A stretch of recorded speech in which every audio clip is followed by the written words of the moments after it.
All right, the left's new socialist superstar, Alexandria Ocasio-Cortez, back in the hot seat yet again for this comment on unemployment. We look at these figures and we say, oh, unemployment is low, everything is fine, right? Well, unemployment is low because everyone has 2 jobs.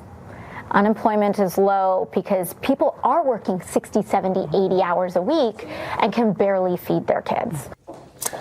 Okay, so fact-checking site PolitiFact gave that statement a pants-on-fire rating. So are voters being misled by an uninformed candidate? Here to debate that is President of Solidarity Strategies, Chuck Rocha, and Senior Policy Analyst for the Independent Women's Forum, Patrice Lee Onwuka. Guys, thanks so much for coming on this morning. I want to start with this first bit of statistics here showing job holders here over the last 12 months, Americans with 1 job, that number at 148 million. And Americans with multiple jobs, that number at 6 million. There you can see the numbers right there. Pretty big disparity. Chuck, Alexandria says that the reason that the unemployment is so low, trying to find a negative in such positive news, is that everybody has 2 jobs. Clearly, this shows something different. What do you say? I see that there's a lot of frustration out there, and I think that's what she was talking about. As I travel around the country, not talking about politics, but actually running campaigns for a living, something unique, talking to the American people, we find frustration. The economy on paper says we're doing really good, and the stock market's doing good. If you're a real rich white guy with a top hat, you're doing real good in Washington, D.C. and Wall Street. But regular folks out there, they're still frustrated. They really hadn't felt the economic recovery, and a lot of them, as you just said, have 2 jobs, not all of them. But there's an undertow out there where the poor and the middle class and our economy has really been left behind. Patrice, your response.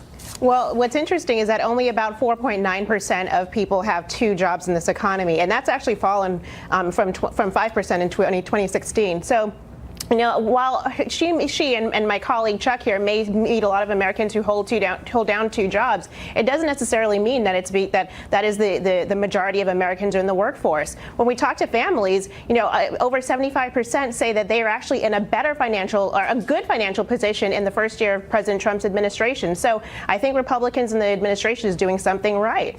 Chuck, we limped along for 8 years under Obama. He did inherit that terrible economic crash of 2008.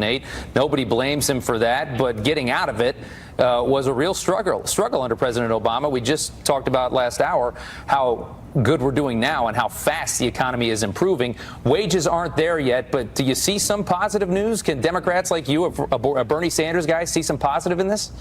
Absolutely. President Obama created 11 million jobs, and Donald Trump inherited an incredible economy that Barack Obama built, and now you see people growing up. But even under Barack Obama, as a Democrat, Barack Obama, all the good has come in the last 18 months. There wasn't much. Let's be clear that the unemployment was at 10% when Obama got into office. He got it down to 5%. 11 million jobs didn't just poof and get here. We helped create those. And yes, Donald Trump has done some great stuff for Wall Street and rich people by giving them all a tax break. That's why you see an engine of the stock market rolling along. But regular poor people, they've been left behind. Well, Patrice, go ahead.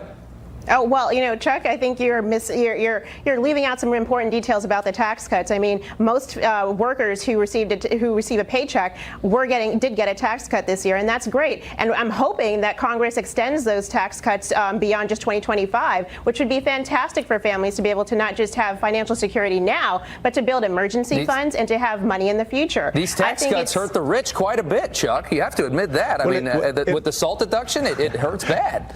They didn't even give regular folks the permanent tax cut. They gave corporation tax cuts, but not everybody else like me tax cuts who own a small business, who are the engine of this economy. You're answering your own question. And that is phase 2 that they're trying to get done. The Republicans are hoping to get phase 2 done, which would make all of that permanent. I hope they do. I got twin boys I need to feed. Hey, we all got somebody to feed.